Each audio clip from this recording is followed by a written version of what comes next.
বলো তো আমরা কোথায় যাচ্ছি? হ্যাঁ হ্যাঁ, ঠিকই ধরেছ। আজকে শিবরাত্রি, চলে যাচ্ছি আমরা গঙ্গা স্নানের উদ্দেশ্যে।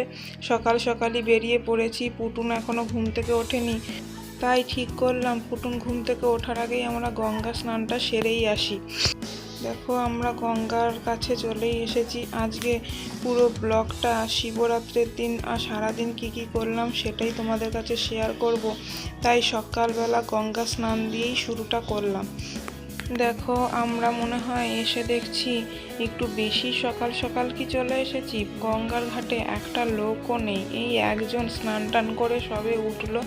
চারিদিকে লোকজন একটা দুটো দেখা গেল, গঙ্গাতে কোনো লোকই দেখা যাচ্ছে না। তবে রোদ্দুর কিন্তু ভালোই উঠে গেছে, তাও এখনও ভালোই ঠান্ডা ঠান্ডা। আজকে একটু ঠান্ডাই পড়েছে সকালবেলা। দেখি চলো স্নানটা করেই নিই, না হলে ওদিকে পুটুন আবার ঘুম থেকে উঠে পড়বে। তাই এদিকে আমরা তাড়াতাড়ি স্নান করার প্রস্তুতি নিচ্ছি।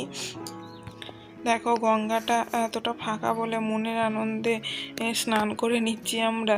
এদিকে প্রথম ডুব দিয়ে বুঝতে পারলাম জলটা প্রচণ্ডই ঠান্ডা আজকে, তাই আর বেশি ডুব না দিয়ে সূর্য প্রণাম করে তাড়াতাড়ি করে উঠেই পড়লাম। দেখো তোমাদের দাদা জলে পা দিয়েই বলছে এত ঠান্ডা, ও তো জলে নামতেই চাইছিল না, জোর করে ঠেলে নামালাম। তোমাদের দাদা ঠান্ডা দেখে 3 ডুব দিয়ে কোনো রকমে উঠে আসতে পারলে বাঁচে, তাড়াতাড়ি করেই উঠে এলো।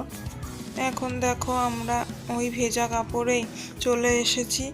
এইখানে গঙ্গার পাশেই একটা মন্দির আছে, মন্দিরগুলো কি সুন্দর বাঁধানো। দেখো এখানে মা শীতলা, শিব ঠাকুর সব আলাদা আলাদা বেদিতে করা।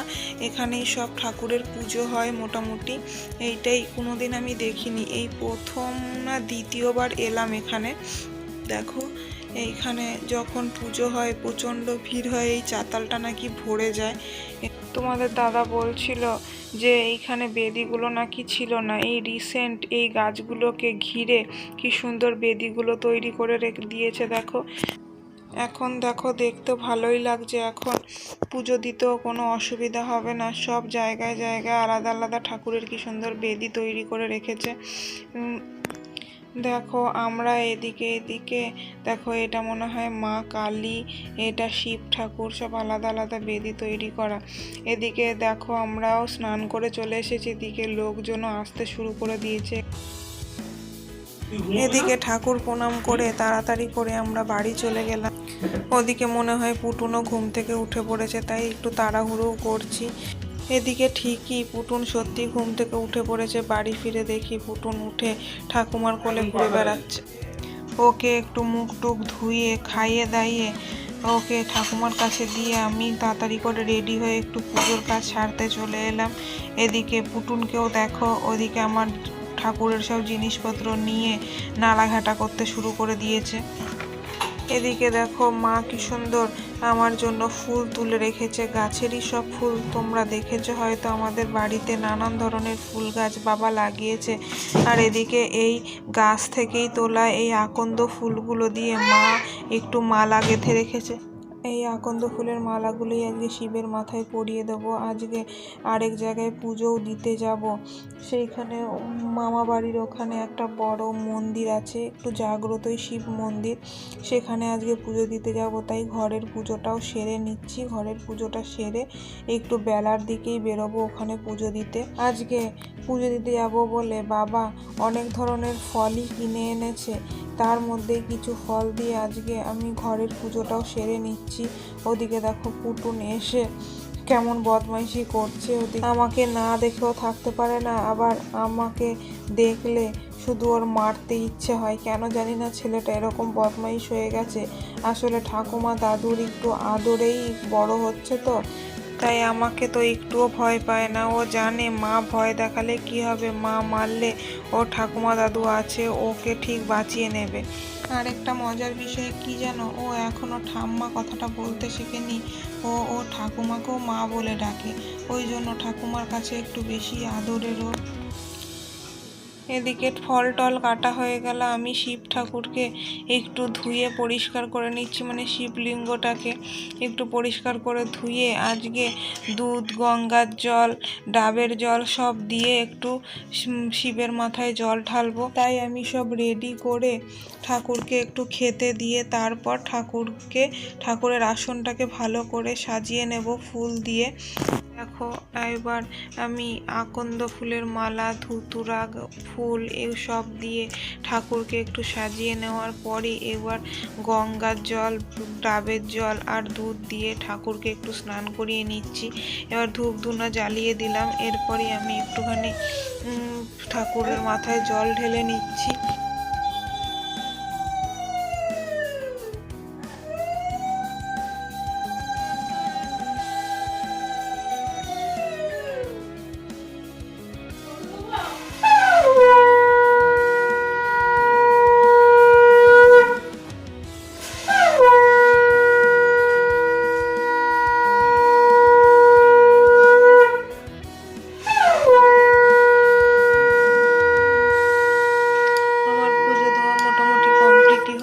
ঠাকুরকে খেতে দিয়ে পরে একটু ঠাকুর ঘরটা পরিষ্কার করে নিয়ে আমি একটু নেল পালিশ, আলতা এগুলো একটু পরে নিচ্ছি। এদিকে নেল পালিশ পরতে দেখে পুটুনে এসে বসেছে, বায়না করছে ও একটু নেল পালিশ পরবে। এদিকে দেখো জলের বোতল নিয়ে খেলতেও শুরু করে দিয়েছে। এদিকে আমার পড়া কমপ্লিটও হলো না, ও নেল পালিশের কোটো নিয়ে আমাকে দেখাচ্ছে, বলছে পরিয়ে দিতে। তাই আমার পড়া ছেড়ে ওকেও একটু পরিয়ে দিলাম। পুটুনের মতন এরকম বায়না কি তোমাদের বাড়ির বাচ্চাগুলোও করে? নেল পালিশ, আলতা দেখলে ওরাও কি একটু পরতে চায়? তোমরা প্লিজ কমেন্ট করে বলো তো তোমাদের বাড়িতে কে কে আছে এরকম যারা পুটুনের মতন এরকম বদমাইশিটা করে। এদিকে আমি বললাম না সেই তখন যে আমার বাড়ির ওখানে একটা জাগ্রত শিব মন্দির আছে, সেখানে আমরা রেডি হয়ে বেরোবো। সেই মুহূর্তে গেট পড়লো, আমরা ওখানে কিছুক্ষণ দাঁড়িয়েছিলাম, তারপরে মন্দিরে পৌঁছে গেলাম। এখানে দেখো, এখানে দিদিরা, মামি, মামার ছেলে সবাই একসাথে সব বসে পড়েছি পুজো দিতে। এদিকে প্রচণ্ড লোকজনের ভিড়ও হওয়া শুরু হয়ে গেছে। এদিকে জামাইবাবুরাও দাঁড়িয়ে আছে বাচ্চাগুলোকে কোলে নিয়ে। এবার আমরা পুরোহিতের কাছে নামে নামে বাটাগুলো দিয়ে পুজো দিয়ে নিলাম, অঞ্জলিও দেওয়া হয়ে গেল। এরপরেই চলে এলাম ঠাকুরের মাথায় জল ঢালতে। এখানে তো প্রচণ্ড ভিড় হতে শুরু করে দিয়েছে, দেখো। এদিকে আমার পরে তোমার দাদা, মামিরা, মামার ছেলেরা, ভাইরা সব এক এক করে জল ঢেলে নিচ্ছে, একে একে সব জল ঢালার পর্ব নিচ্ছে। এদিকে আরও কিছু ঠাকুরের বেদি ছিল, সেখানেও একটু মোমবাতি ধূপ জ্বালাতে চলে এলাম। দেখো এইখানেও এসে দেখি প্রচণ্ড ভিড়, সবাই মোটামুটি লাইন দিয়ে পুজোটা দিয়ে নিচ্ছে।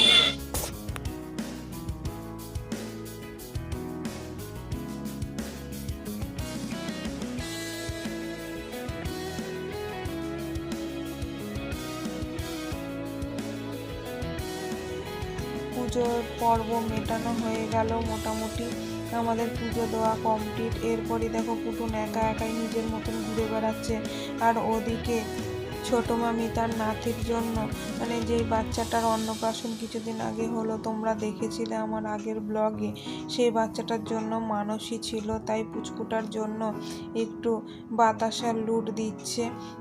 ওই দিকে সবাই ভিড় করে বাতাসা পুরোতেই ব্যস্ত। এদিকে পুটুন দেখো দুজনেই দেখেছে বাবা মা ওর হাত ধরেছে, অমনি ওর দোল খাওয়া শুরু হয়ে গেল। ও এতটা বদমাইশি করে যে তোমাদের কি বলবো, কোনো সময় একটু সুস্থ নেই, সব সময় চঞ্চল, এখানে ওখানে ঘুরে বেড়াচ্ছে। এদিকে দেখো পাঞ্জাবি পরিয়ে দিয়েছি ঠিকই, কিন্তু পাঞ্জাবির সাদা প্যান্টটা সাদা নেই, নোংরা কাদায় মাখামাখি করে ফেলেছে। এদিকে আবার বাতাসা খাবে বলে বায়না করছে দেখে ওর মামি দিদুন নয়, মামি ঠাম্মু ওকে একটু বাতাসাও দিয়ে দিল।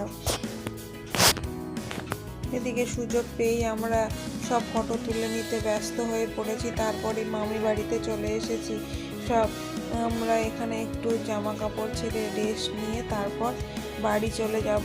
এদিকে দেখো আমাদের জন্য মামিরা লুচি করতে ব্যস্ত, কারণ আমরা সকাল থেকে খাইনি। এদিকে আবার বড় মামি ও পুতুলকে একটু কোলে নিয়ে বড় মামিদের ঘরে নিয়ে গেল। এই চলে আমাদের এই বাড়ি আর ওই বাড়ি, দুই মামি বাড়ি পাশাপাশি হলে যা হয়, আমরা দুই ঘরেই খুব আনন্দ করে থাকি যখনই আসি। মামিরা আমাদের প্রচণ্ডই ভালোবাসে, কারণ সব সময় তো আসা হয় না, যখনই আসি আমাদের আদর যত্নের কোনো ত্রুটি রাখে না। এদিকে দেখো এই ঘরে ছোট রিতম আছে, তাই রিতমের সাথে ও একটু খেলতে ব্যস্ত হয়ে পড়লো। এদিকে সব জামাইবাবু দাদারা সব মিশে গল্প করছে। এদিকে পুতুনও দাদার সাথে খেলতে ব্যস্ত, আবার ওদিকে দাদুনরা ওকে খেলনা কিনে দিয়েছে, সেই খেলনা পেয়েও প্রচণ্ড আনন্দে খুশিতেই আছে।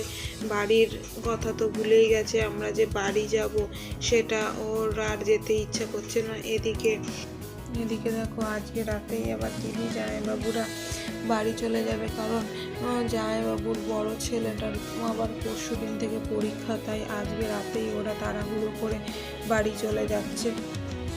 এদিকে ওদের তুলতেই আমরা সব বাইরে বেরিয়েছি ঠান্ডার মধ্যে। ওদিকে পুটুনও টোটো গাড়ি দেখে দেখো টোটোর সামনের সিটে বসে পড়ল।